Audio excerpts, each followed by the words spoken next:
Hi, I'm Jason. Welcome to this section of the Chemistry Tutor. Here we're going to learn about the very important topic of density. Density is important because it's a physical property of everything around us. And so when we start to learn about different elements and compounds and their properties, density of the material is just going to be something that pops up over and over again. So let's spend some time here talking about what that means so that when you see the word density in your book, you're not worried about it, you're not taken aback by it, you totally understand what that means. First of all, density is a word that we use in our everyday language, so most of us, have some idea what density might mean, even without talking about chemistry. So ask yourself that. What do you think the word density means? Usually we talk about something being dense or not being dense, and usually when something is dense, it means it's hard to understand, somebody's dense, maybe they're hard to get along with, something like that. That's sort of what we mean in our everyday language. But getting more towards the language of science, if you think about what something that's dense might mean, you might think of something being heavy. You might think of something having mass because it's very dense material. You might think of lead being very dense because it's this big heavy thing. You might think of feathers not being so dense because it's just kind of this lightweight stuff. So you know that mass/weight play a part in the definition of density, but that's only part of what we're going to find that we have. So the first thing you need to sort of know, and I know that you all know this, is that everything around you has mass, right? This marker has mass. I can put it on a balance and I can figure out what its mass is. I can tell you that this has maybe like 6 grams of mass here, right? But this marker also has a volume associated with it. I can calculate that. It's basically a cylinder. So I know the radius of the cylinder, I know how long the cylinder is, I know some math, so I can calculate the volume of this guy. So I know its mass, because I can measure that, and I know its volume, because I can measure that too. And what happens is if you take the mass and divide it by the volume, you get what we call density. It's mass per volume, or mass divided by volume, however you want to think about it. Basically, in layman's terms, density is trying to tell you how much mass something has compared to how big it is. Because when you think about it for a second, the mass of an object, the mass of a pile of lead here, yeah, it's important to know what that is maybe, but the mass of a pile of lead is not really a great property of the substance. Because maybe my pile is this big, maybe my pile of lead is this big, maybe my pile of lead is as big as a house. So when I measure the mass of something, that's useful to know, but it's not the whole story if I'm talking about the property of the thing, because I may have a truckload of lead. Likewise, maybe I have 3 feathers in my hand and I can take the mass of those feathers, not going to be too much weight or too much mass. But what if I have, an entire backyard full of feathers, or maybe an entire basketball stadium full of feathers? It's going to have a lot of mass, but it takes up so much volume. So when you really want to compare two things, you can't just talk about the mass, usually. You need to talk about the mass in relation to how much space it takes up, which is the volume. So that's why we define something called mass per volume, and that's what we call density. So let's go and put some numbers to it to make sure you understand. So we're talking about the topic of density. All right. So what we know is that object has a mass in kilograms. You can measure it in grams, you can measure it in kilograms, you can measure it in other units, but these are all basic units of mass. And we also say that objects have a volume. Now this volume can be measured many ways. Maybe we measure it in cubic meters. Maybe we measure it in cubic centimeters, right? Maybe we measure it in cubic millimeters. These are all the same thing, they're just different units. Or maybe we might measure it in terms of liters. You might think of a 2 liter of soda. Well, that's 2 liters, that's a unit of volume. So we might measure it in liters. We might measure it in milliliters, which is 1/1000th of a liter. These are all different ways to describe the volume of something. Maybe you have a very large volume. It may make a whole lot more sense to use cubic meters because that's a large unit. Maybe you're talking about just a drop of liquid. It would be silly to talk about cubic meters of the drop of liquid because the unit's so big, but we might instead want to use milliliters or cubic Actually, this would be cubic millimeters here. Cubic centimeters or something like that if we're talking about a small unit there. So these are all different ways to talk about the volume of something. Now, when we combine these two guys, right? When we combine these two guys, the density is equal to the mass literally divided by the volume. So if you measure some mass, stick it in your calculator, measure a volume, stick it in your calculator, and divide those two numbers, you're going to get the density here. All right? Now, when we're talking about volume here, just to kind of give you an idea, when we talk about cubic meters or cubic centimeters or cubic millimeters, maybe I have a volume of an object here. I'm drawing it as a cube because it's easier for me. Maybe this guy is 1 meter on this side. Maybe it's 1 meter on this side and 1 meter deep. So how would I find the volume of this guy?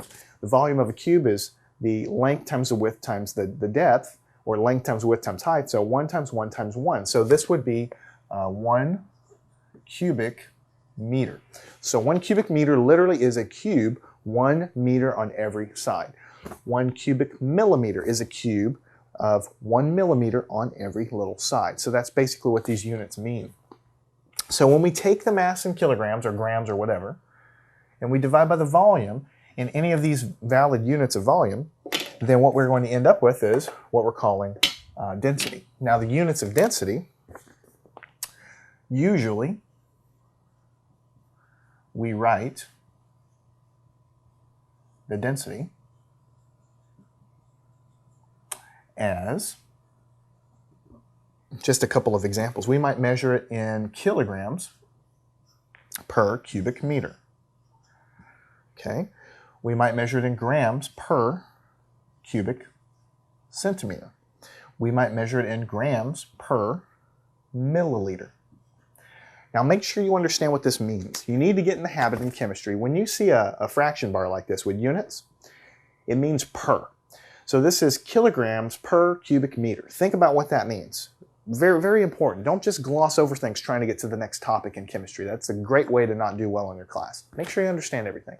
When we say something has so many kilograms per cubic meter, that means that if I take the substance and I take a cube of it, 1 cubic meter, which means 1 meter wide by 1 meter deep by 1 meter tall. Imagine a box in your living room, 1 cubic meter.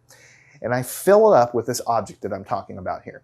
Then the density of the object, if it's, let's say, 5 kilograms per cubic meter, that means if I fill a cubic meter of it, it's going to have 5 kilograms of mass because it's 5 kilograms per cubic meter. That means for every cubic meter that I take of the stuff, it's 5 more kilograms. 5 more kilograms, 5 more kilograms. Every time I box up another cubic meter of it.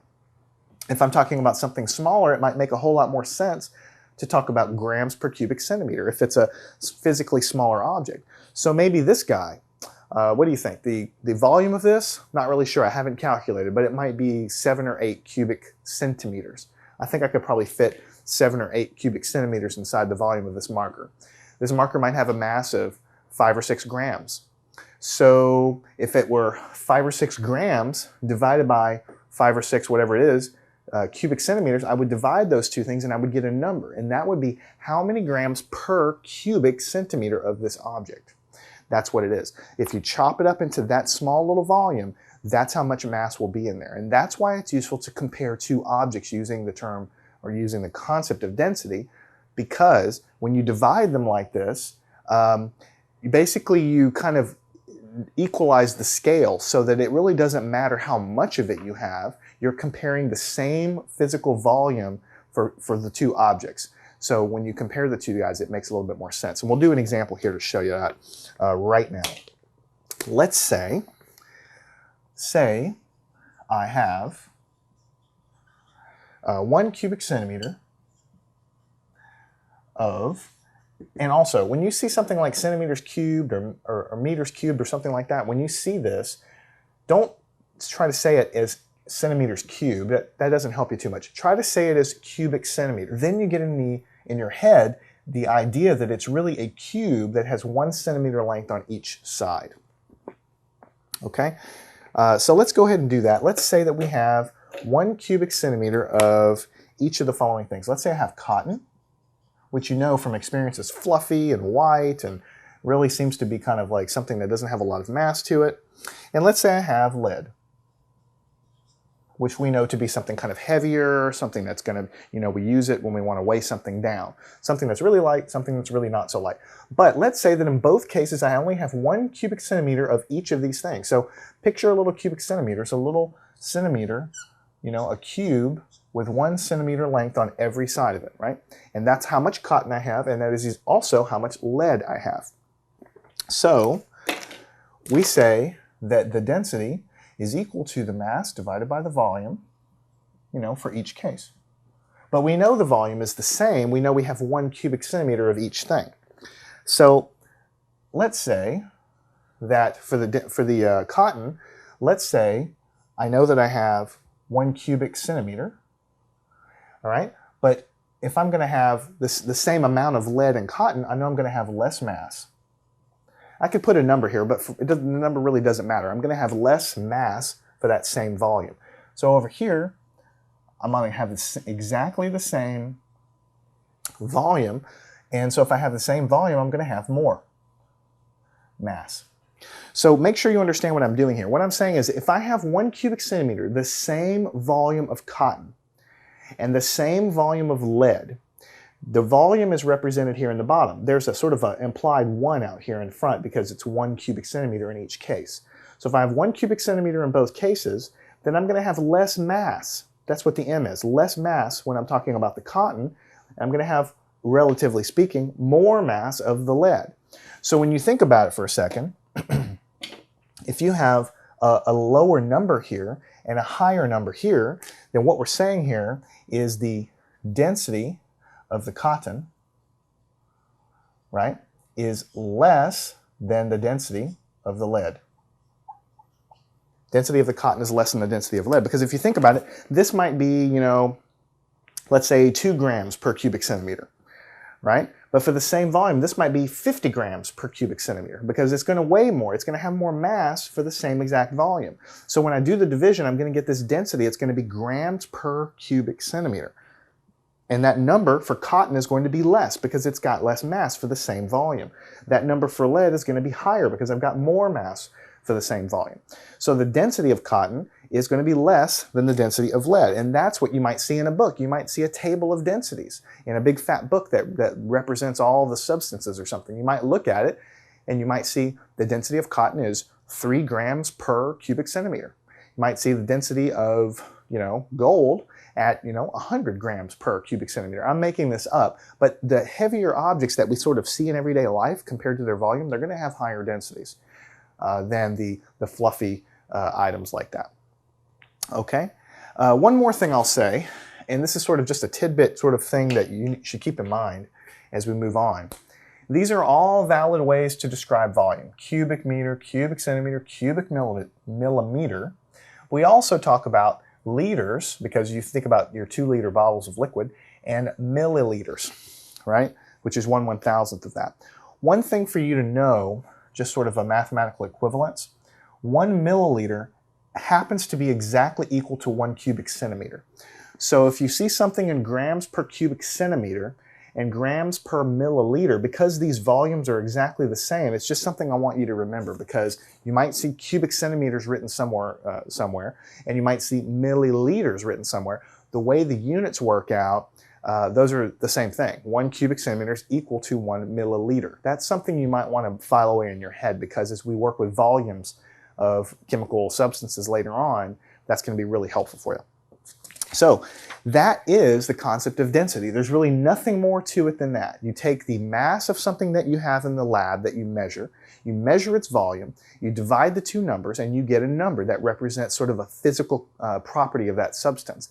Mass per unit volume, mass per cubic centimeter, mass per milliliter, or something like that. And it's very, very important to characterize. So what we're going to do now is work a few problems to give you a little bit of practice with density, because it's really not that hard. First problem says, a 25 milliliter sample of liquid bromine has a mass of 78 grams. What is the density of bromine?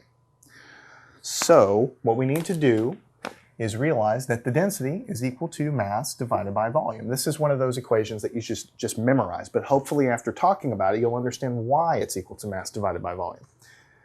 So in the problem, we know what the mass of this sample of bromine is. It's equal to 78 grams. So 78 grams. And we're dividing it by the volume. The volume was also given to us by 25 milliliters. Remember, this is a unit of volume. It's 1/1000th of a liter. It's also equal, 1 milliliter is also equal to 1 cubic centimeter. But it just the way it happens to be written in the book could be written either way. So what we need to do is take our calculator, 78 divided by 25. When you do that, you're going to get 3.12. That's the number, but don't ever write just a number down for the answer to a problem. You need to have a unit. What are the units here? Grams per milliliter. Grams per milliliter. So what does this mean? That means we've calculated the density of this sample of bromine that we have. We measured its mass, we measured its volume, we divide the two numbers, and we know now that the density of any sample of bromine is 3.12 grams per milliliter, or the same thing per cubic centimeter. So what it means is if I take a drop of bromine, measure out exactly 1 milliliter, then the mass of it should always be 3.12 grams. So if you're comparing two liquids or two chemicals or something, then knowing their densities can help. That's basically a physical property of that substance. It's intrinsic to that substance because every time I measure out another milliliter of bromine, I'm going to get another 3.12 grams. That's what's going to be the mass of it is. Okay, so let's go on to a different type of problem. Similar kind of concept, but it goes like this. Metal chips have a volume of 3.29 cubic centimeters, and they're placed on a piece of paper and they're weighed. The combined mass of these two guys, when we take the mass of them, is 18.432 grams. If the paper has a mass of 1.214 grams, what is the density of the metal chips? What is the density of the metal chips? So what we want to know is calculate the density of that metal. So what we need to do is write down what we know. The density of the metal is going to be the mass of that metal divided by the volume that that metal occupies. But the problem doesn't really give us that information exactly because we know the volume of the metal chips, we actually know, 3.29, so we know that. But we don't know the mass because we put it on a piece of paper and we know that the combined mass of the paper plus the metal, so we have to do a little bit of work. What I suggest, if you're not sure what to do, is always draw a picture. A picture is so incredibly important in chemistry and physics and in almost all branch of math and science. If you can draw a picture to help you, then please do it. So here's a piece of paper, and here's some metal chips on top of the paper. Believe me, I'm not an artist. It doesn't have to be perfect. But what you do need to tell yourself is that the mass of these two things combined together is given to us in the problem, 18.432, and that's grams. And I'll put the grams in brackets just so you don't get confused. It's not a 9 or anything. It's 18.432 grams. That's the combined mass of all of it. So I drew a little bracket to show myself that. Now, in addition to this, we also know that the paper by itself weighs has a mass of 1.214 grams. So if we know the mass of the paper and we know the mass of the combined thing, then all we need to do is subtract these two numbers to figure out what the mass of the actual metal, what the mass of the actual metal is sitting on top, which is the number we need to stick in here because we're not interested in the mass of the paper. We're trying to calculate the density of the metal chips. So we need the mass of the metal chips. We need the volume of the metal chips. Okay, so let's go ahead and do that. Let's say that we have the mass of the metal is equal to the combined mass of the paper and the metal, so 18.432 minus 1.214. Okay, so the mass is equal to, when you take 18.432 and subtract 1.214, you'll get 17.218. And the unit is grams because we're subtracting grams minus grams, so the unit is grams. 17.218. And that's the mass of the metal chips that's sitting on top of the paper. So now we have everything we need. The density is equal to the mass divided by the volume. The mass we just calculated is 17.218, and that's grams. And the volume, right? The volume is the volume of the metal chip, and that was also given to us in the problem, 3.29 cubic centimeters. 3.29, and the unit is cubic centimeter. So now all we have to do is divide these two numbers. The density is equal to 17.218 divided by 3.29. We'll get 5.23, and the unit is grams per cubic centimeter. Grams per cubic centimeter. And I just like to usually keep things in brackets. It helps me not confuse the unit with the numbers. So that's what that means. This particular sample of metal, whatever it is, could be aluminum, could be gold, could be silver, whatever it is, every time I take a cubic centimeter of that material, I should have a mass of 5.23 grams. If I have a truck full of the stuff and I shovel out 1 cubic centimeter, I should have a mass of 5.23 grams. Every time I do that, every time I take another cubic centimeter out, I should have the same mass, because the density is something that is a intrinsic property of the substance that applies to every part of the substance, no matter, you know, if it's on this side of the truck or that side of the truck. It's a property of the metal. So every time I get the same amount of volume back, I should have that amount of mass. That's what the volume, that's what the density means. Okay, the next problem is a rectangular block of lead is 1.2 centimeters by 2.41 centimeters by 1.8 centimeters on each of its sides. If the block's mass is 59.01 grams, what is its density? Same exact concept. We know that the density of any substance is equal to that substance mass divided by its volume. So all we need to know is the mass and the volume. Now we know the mass, that's given to us by 59.01 grams. But the problem doesn't really give us the volume. So you have to find that some kind of way. You have to look in the problem and see what can you use to calculate the volume. It so happens that you know the dimensions of this cube. So we're able to calculate the volume. If you think about it, the block, I should say, is, you know, I'm not drawing it to scale or anything like that, but it's a block. It says it's a block, a rectangular block. So what we know is on one side it's 2.41 centimeters. On another side it's 1.20 centimeters. And the only other side left would be this one. So this guy is, let's say, 2.41. Actually, we've already used that guy. The other guy is 1.80 centimeters. So we know the dimensions in length, width, and height. So how do you think we calculate the volume? We're just going to multiply them. That's how we calculate the volume. So the volume is going to be equal to 1.80 times 2.41 times 1.20, 1.20. So the volume, when you take these guys and multiply it, 1.8 times 2.41 times 1.2, you're going to get 5.21. But don't just leave it like that. You have to have a unit here somewhere. What should your units be? What you're doing is you're multiplying centimeters from, you know, everything is centimeters. Centimeters times centimeters times centimeters. So you're going to get centimeters cubed because you have centimeters times centimeters times centimeters. So centimeters cubed, or cubic centimeters in other words. So the volume of this block is 5.21 cubic centimeters. If you can imagine what a cubic centimeter looks like, being 1 centimeter on each side, take 5.21 of those, that's the volume that we're talking about in this problem. So that volume is going to go straight into here. And the mass was already given to us. So the density is going to equal, the mass is given to us by 59.01, and that was a unit of grams. The volume is what we just calculated, 5.21. And the unit here is cubic centimeters.